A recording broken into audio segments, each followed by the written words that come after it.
नमस्ते प्रिय विद्यार्थी मित्रों, इस वीडियो में अध्ययन करेंगे कक्षा 10वीं हिंदी लोक भारती की 8वीं कविता जिसका नाम है गज़ल। गज़ल इस कविता के दूसरे भाग का अध्ययन करेंगे। विद्यार्थी मित्रों, गज़ल का भावार्थ सुनिए। आपको महसूस होगी तब हर एक दिल की जलन, जब किसी धागे सा जलकर मोम के भीतर दिखो। अब कठिन शब्दों का अर्थ लिखिए। महसूस यानी अनुभव, हर एक का अर्थ प्रत्येक, जलन यानी दुख व पीड़ा। अब इस गजल का सरल अर्थ सुनिए। प्रस्तुत गजल में गजलकार कहता है कि जिस प्रकार मोम के दिल की जलन उसके भीतर जलने वाला धागा ही महसूस कर सकता है, उसी तरह जब किसी के दुख व पीड़ा को महसूस करने के लिए हमें स्वयं दुख व पीड़ा का अनुभव करना पड़ता है। अब अगले गजल का सरल अर्थ सुनिए।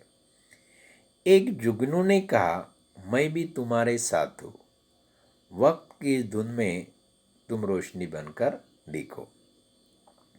जुगनू यानी खद्योत, साथ यानी सोबत, वक्त यानी समय, धुंध यानी कोहरा। ये हो गए कठिन शब्द। अब इस गजल का भावार्थ सुनिए।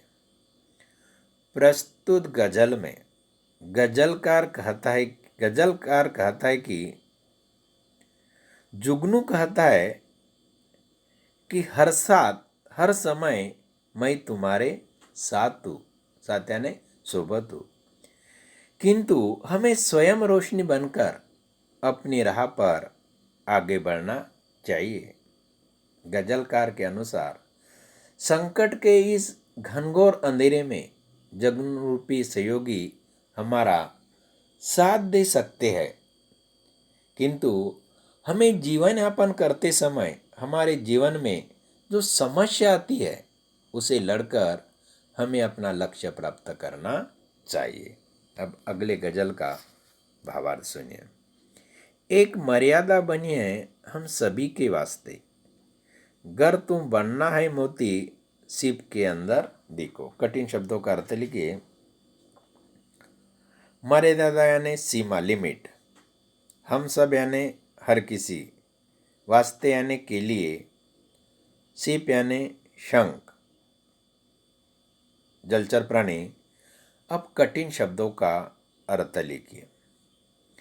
प्रस्तुत गजल में गजलकार कहता है कि हर किसी के लिए एक मर्यादा यानी लिमिट निर्धारित की गई है।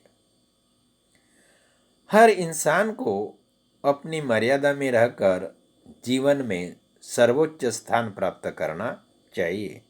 जिस प्रकार मोती सीप के अंदर यानी भीतर रहकर एक बहुमूल्य रत्न में परिवर्तित होता है, उसी तरह इंसान को भी अपनी मर्यादा में रहकर जीवन में मोती की तरह सर्वोच्च स्थान प्राप्त करना चाहिए।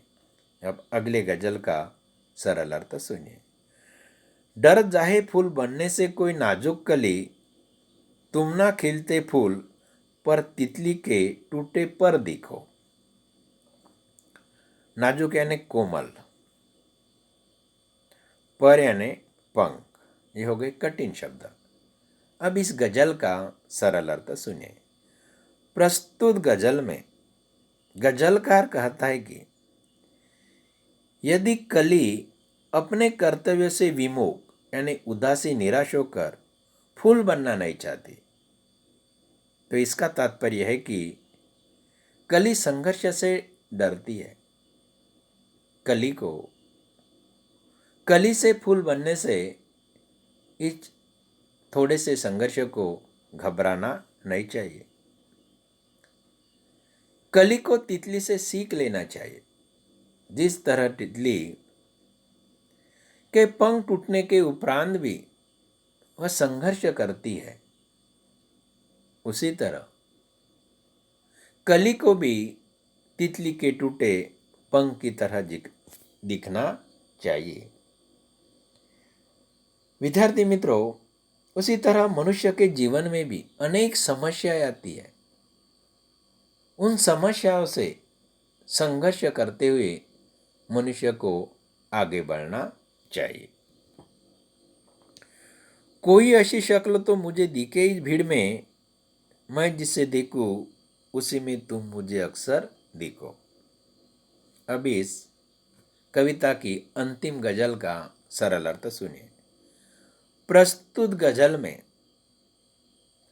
गजलकार कहता है कि मुझे दुनिया के इस भीड़ में ऐसे चेहरे की तलाश है कि जो सत्कर्म अच्छा कर्म की राह पर चलते हुए दुनिया के लिए एक आदर्श बने और लोग उसी से प्रेरित होकर उसी के दिखाए राह पर चले। धन्यवाद विद्यार्थी मित्रों, यहीं पर गजल इस कविता का समापन होता है।